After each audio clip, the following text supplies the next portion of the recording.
candidates for graduation of the senior high school department from the following strands. The 175 candidates of the Information and Communication Technology strand. The 111 candidates of the Home Economics strand. The 160 candidates of the Science, Technology, Engineering, and Mathematics strand. These candidates who have satisfactorily fulfilled the academic requirements of the Department. Mark P. Goles, President of the Liceo de Cagayan University, as worthy recipients of their diplomas.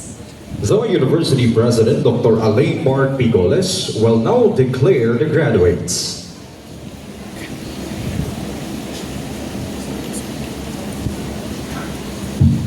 By the authority vested in me as President of Liceo de Cagayan University and by the Department of Education of the Republic of the Philippines, and upon certification by the faculty of Liceo de Cagayan University Senior High School Department, that you have satisfactorily fulfilled all the requirements prescribed for graduation.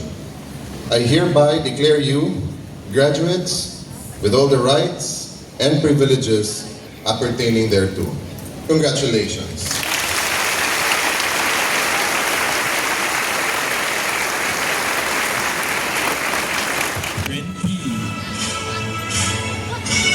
Obongen Kenneth Joseph C. Leader Princess Pamisa